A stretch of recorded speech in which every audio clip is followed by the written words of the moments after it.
दोस्तों नमस्कार। दोस्तों मैं सतवीर दलाल अपने YouTube के भारत लिंक चैनल पर आपका स्वागत करता हूं। दोस्तों आज हम जिस शख्सियत से रूबरू हो रहे हैं वो गुड़गांव की एक बहुत जानी मानी शख्सियत है, बहुत लोकप्रिय व्यक्ति है, मिलनसार व्यक्तित्व के धनी है और बीजेपी के एक बहुत ही पुराने और सक्रिय कार्यकर्ता और पदाधिकारी हैं और उद्योगपति भी हैं और पूरे गुड़गांव की जनता ही नहीं हरियाणा की जनता से जुड़े हुए हैं, उनके दुख दर्द को महसूस करते हैं और उनका समाधान करने का प्रयास करते हैं। ये है श्री अर्जुन शर्मा जी। तो अर्जुन शर्मा जी ने अपने बिजी शेड्यूल में से हमारे लिए समय निकाला, इसके लिए हम इनका बहुत बहुत धन्यवाद करते हैं और अपने चैनल भारत लिंक पर इनका स्वागत करते हैं। अर्जुन शर्मा जी आपका हमारे चैनल पर बहुत बहुत स्वागत है। नमस्कार सतवीर जी, आप जी अपने बिजी शेड्यूल में से आए, आपके जी लिए स्वागत अभिनंदन, आपकी टीम के लिए स्वागत अभिनंदन। जी जी जी बहुत बहुत शुक्रिया सर। अच्छा शर्मा जी, हम थोड़ा सा आपके बारे में जानना चाहें क्योंकि मैं तो आपको जानता हूँ, आप मुझे जानते हैं, लेकिन जो हमारे सब्सक्राइबर हैं, हमारे जो फॉलोअर्स हैं, वो थोड़ा हाँ गुड़गांव और हरियाणा से बाहर के भी हैं। तो मैं उनकी तरफ से आपसे निवेदन करना चाहूँगा कि थोड़ा सा आप अपने बारे में बताएं कि कहाँ आपका जन्म हुआ, कहाँ से आपने एजुकेशन ली और एजुकेशन के बाद आपने क्या काम शुरू किया। सतवीर जी, मेरी जन्मभूमि तो मथुरा है जी और मैंने वहीं से एजुकेशन ली। जी मैं एमएससी मैथमेटिक्स से हूँ और एमबीए किया हुआ है। जी और गुड़गांव में मैं लगभग 1991 में आया था। जी जी जी तब से 35 वर्ष से लगभग गुड़गांव में ही हूँ।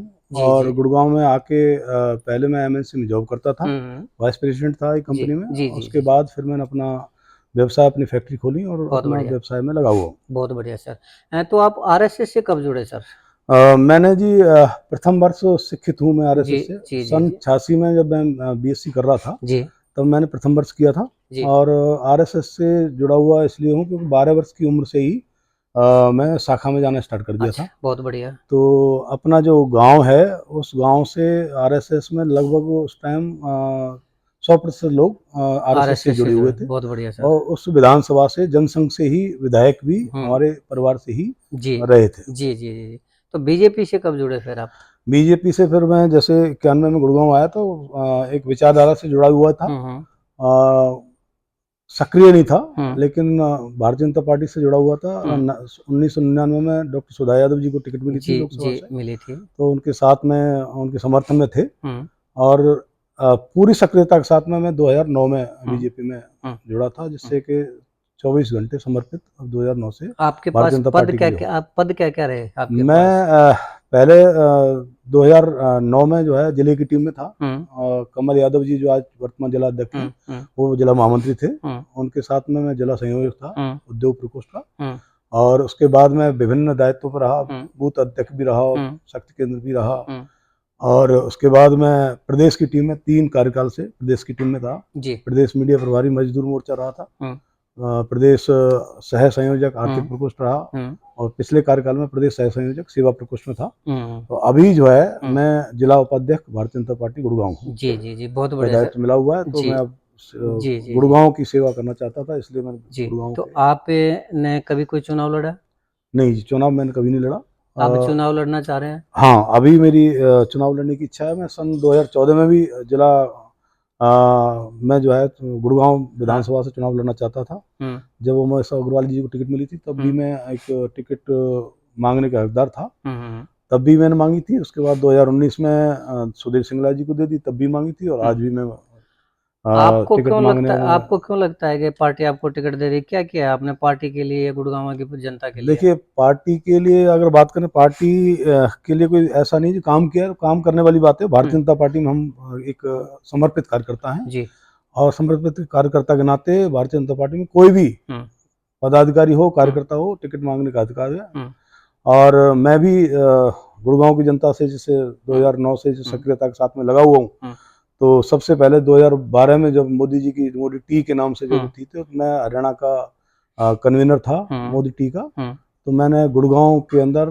एक एक गली गली में हम्म मोदी टी की स्टॉल लगा के लोगों हम्म को मोदी टी के बारे में, मोदी जी की विचारों के जीवन बारे में विचारों जीवन। के बारे में मैंने पूरा हम्म बताया था। हम्म। और पूरा तन्मयता के साथ में लगा हुआ सर था। ये बात ठीक है, सारी जी। बात ठीक है, लेकिन गुड़गांव को मैं भी देख रहा हूँ, जितनी समस्याएं गुड़गांव के अंदर है उतनी समस्या और किसी भी दूसरे शहर के अंदर नहीं है और किसी जिले के अंदर नहीं है। जबकि ये हाल तब है जब अकेले गुड़गांव से जितना राजस्व सरकार के पास जाता है उतना पूरे हरियाणा से भी नहीं जाता, और फिर भी यहाँ पर गंदगी के ढेर लगे हुए हैं, पानी की निकासी नहीं है, सीवर जोन में गंदगी भरी पड़ी है। इतनी समस्याएं हैं गुड़गांव में कि आप पिछली जो आपके विधायक थे वो क्या करते रहे, और क्या आप अगर टिकट चाह रहे तो क्या आपको नहीं पता कि ये समस्याएं हैं? देखिए सतवीर जी, गुड़गांव की समस्या, ये जो कूड़े की समस्या है वो अभी पिछले 6-7 महीने 8 महीने से है, जब जी। इनकी जो मजदूर हैं, सफाई कर्मचारी हैं, उनकी हड़ताल हुई थी। तो सरकार ने उनके बारे में सोचने के बाद में आज सरकार ने उनका जो वेतन है वो 17,000 रुपये कर दिया, जो लोग मांग रहे थे। कुछ अधिकारियों ने जरूर बदमाशी की थी, जो कॉपरेट नहीं किया था उन्होंने। विधायक ने क्या किया? जो लोकसभा चुनाव थे हमारे, उस वक्त लोगों का कॉपरेशन कम था, अधिकारियों को, उसका जो है परिणाम उनको अब मिल गया।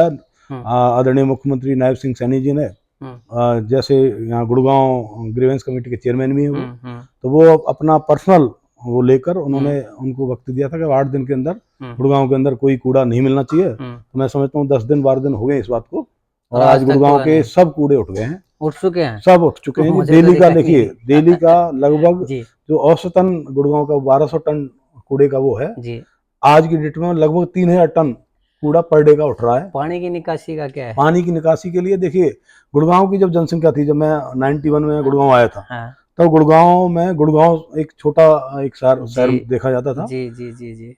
तब से और आज की डेट में गुड़गांव की जनसंख्या लगभग 40 लाख हो चुकी है। पहले जो सीवर लाइन थी, टेक्निकल बात तो ये है, पहले सीवर लाइन उसके हिसाब से थी जनसंख्या के, आज की सीवर लाइन जब 35-40 लाख जनसंख्या हो चुकी है, तो सीवर लाइन अब उस हिसाब से बड़ी डल चुकी है गुड़गांव के अंदर। उसी हिसाब से धीरे धीरे सीवर की सब व्यवस्था, ये आपके सड़क की व्यवस्था, ये सब चीजें ठीक होती जा रही हैं। और मैं समझता हूँ अब गुड़गांव के अंदर रोड भी बहुत अच्छी हो गई है। और हमारी सरकार के आने के बाद अगर हम विकास की बात करें, तो मैं समझता हूँ, आप देखिए इफ्को चौक पे क्या जाम लगता था 2013 से पहले। महाराणा प्रताप चौक पे घोड़ा चौक कहा करते थे, वहाँ फ्लाईओवर बनवाया। अतुल कड़े चौक पे फ्लाईओवर हमारा बना हुआ है। आपका अंडरपास राजीव चौक पे बनवाया, आपके हीरोंडा चौक पे फ्लाईओवर बनवाया, आपके बसई फ्लाईओवर है, द्वारका एक्सप्रेस के लिए फ्लाईओवर है, और सोना के लिए देखिए आप एलिवेटेड फ्लाईओवर बनवाया, तो हमारी सरकार ने बनवाया। आपका कहने का ये तात्पर्य है कि अगर आपने 2-4 रोड अच्छे बना दिए, 2-4 फ्लाईओवर अच्छे बना दिए, तो पूरे गुड़गांव की समस्या, पूरे हरियाणा की समस्याएं खत्म होगी, ये कह रहे हैं आप? नहीं जी, हरियाणा की समस्या की बात तो अलग चीज है। हमारी जो सरकार जब से 2014 से हरियाणा के अंदर आई है, उन्होंने हमेशा सबका साथ, सबका विकास, सबका प्रयास और सबका विश्वास लेकर ही काम किया। सबका विश्वास, सबका साथ जी। तो फिर हरियाणा में जातिवाद का जो जहर बीजेपी ने बोया है वो कैसे बो दिया? मैं नहीं समझता जी। अगर जातिवाद की बात करें तो 35 बिरादरी वर्सेस जाट बिरादरी का क्या तात्पर्य था? हमारी जो भारतीय जनता पार्टी की जो परंपरा है वो ये है, सबका साथ लेके चलती है जी। और हम 36 बिरादरियों को साथ में लेके चलते हैं हमेशा। अच्छा। तो हमारे लिए कोई भी बिरादरी, कोई कास्ट वाइज हम करते नहीं कभी। तो फिर लोकसभा में 10 की 10 का दावा कर रहे थे आप लोग, 5 सीट कैसे आई? उसका मैं एक रीजन बता सकता हूँ। उस चीज में क्या है ना, कुछ कांग्रेस आई ने कुछ भोले वाले वोटरों को भ्रमित कर दिया था। उन्होंने कुछ चीजें ऐसी कही, भारतीय संविधान को मोदी जी खत्म कर देंगे, रिजर्वेशन खत्म कर देंगे, 8,500 रुपये हर महीने आपके 1 तारीख को खटाखट आएंगे।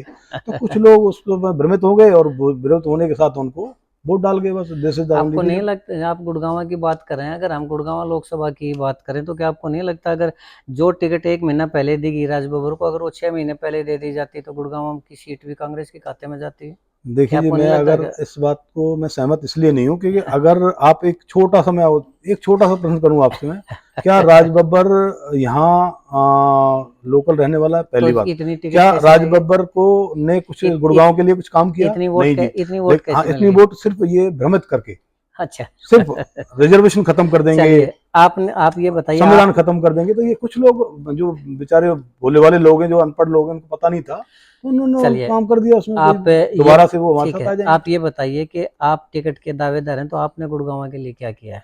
देखिए, मैं गुड़गांव की अगर बात करूं तो मैं गुड़गांव से एक गली से वाकिफ हूँ, गुड़गांव की क्या क्या समस्या है उससे वाकिफ हूँ। ठीक है। और अगर मुझे भारतीय जनता पार्टी एक मौका देती है तो डेफिनेटली मैं गुड़गांव का एक, जैसे इंदौर की व्यवस्था है वैसी व्यवस्था करके मैं दूंगा। मेरे अगर जहन में देखें बात करें तो मैं उसके लिए बहुत सारी चीजें हैं दिमाग में। जैसे पार्किंग की व्यवस्था है गुड़गांव के अंदर, तो मैं चाहता हूँ गुड़गांव के अंदर 6 से 7 पार्किंग अंडर जो जो होती हैं वो वाली पार्किंग बनाई जाए, जिससे कि पार्किंग की व्यवस्था एकदम अच्छी हो जाए, रोड की व्यवस्था अच्छी हो जाए, बस स्टैंड से लेके और रेलवे रोड तक का फ्लाईओवर हो जाए, राजीव चौक से लेकर रेलवे रोड तक फ्लाईओवर जो कि जाम की समस्या है वो खत्म हो जाए। और सर रही बात इसकी मेरा सवाल ये था कि आपने क्या किया है?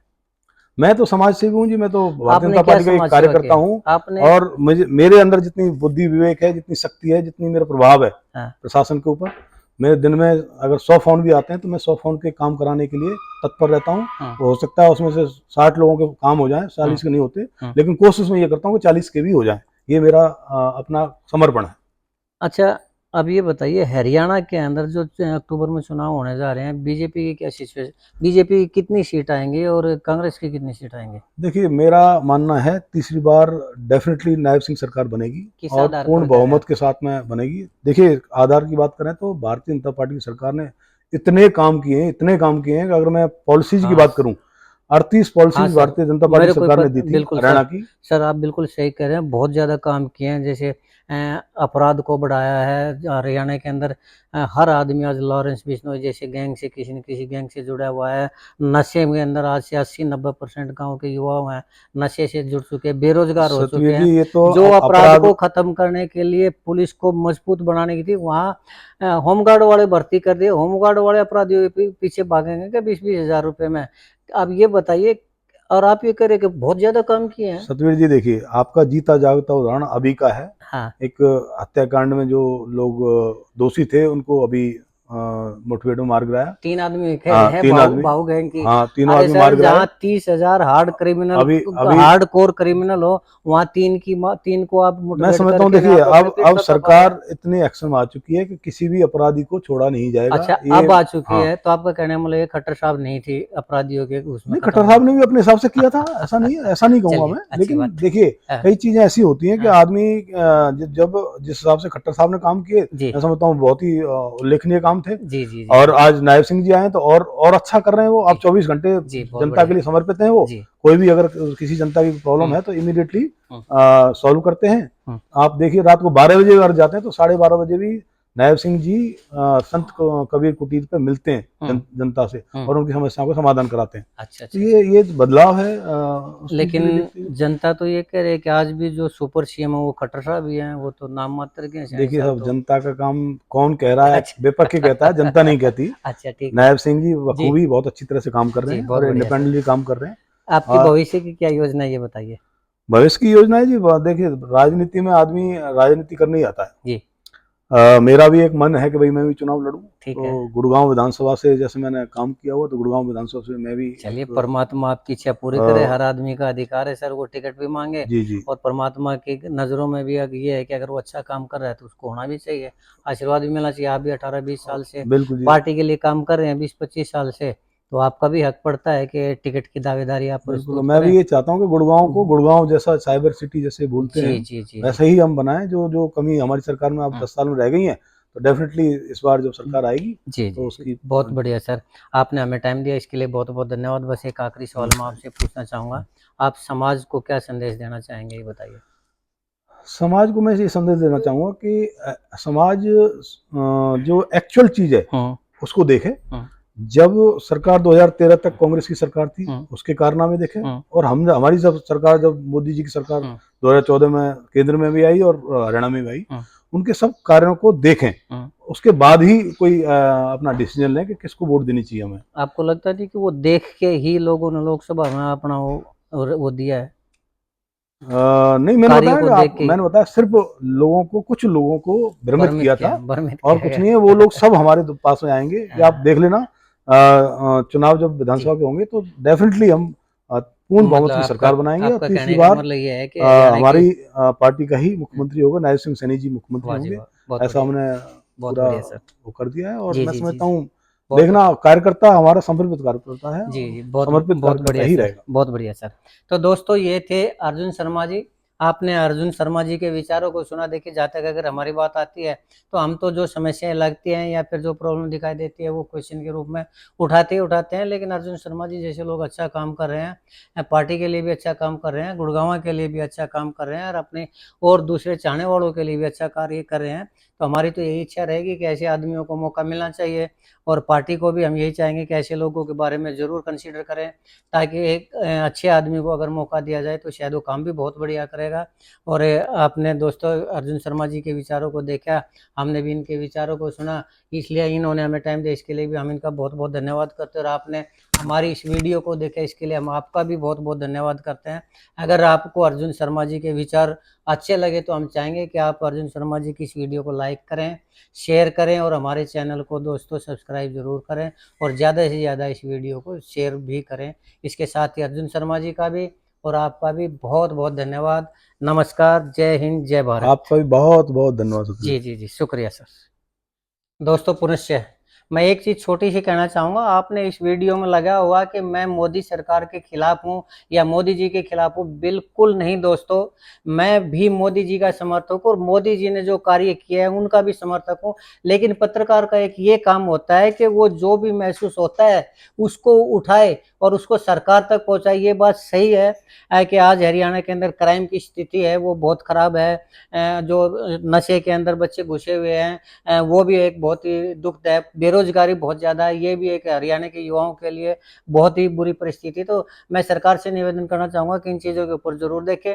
लेकिन अगर मोदी जी ने जो अच्छे कार्य किए हैं मैं वो भी कहना चाहूँगा। देखिए धारा 370 आज तक किसी भी सरकार ने खत्म नहीं की थी और देश के ऊपर एक ये बहुत बड़ा कोड था, बहुत बड़ी समस्या थी देश के लिए, जो कि स्पष्ट रूप से नेहरू की और इंदिरा की दी हुई थी। तो इंदिरा जी की और नेहरू जी की दी हुई थी, सॉरी। और उसको खत्म करने वाले मोदी जी हैं। और हिंदुओं की भावनाओं को, जो राम मंदिर का निर्माण था उसको पूरा करने वाले मोदी जी हैं। और आज जो चीन कांग्रेस के टाइम में देश के ऊपर कब्जा करने की फिराक में था और हर बार 10 किलोमीटर का वो कर लिया करता, कब्जा कर लिया करता, और जब कांग्रेस वाले उनके पास जाया करते तो 5 किलोमीटर पीछे हट जाया करता और फिर भी 5 किलोमीटर उनके कब्जे में रहा था। वो स्थिति है वो मोदी जी ने खत्म की। देश की जो सेना है उनको मजबूत करने का काम मोदी जी ने किया।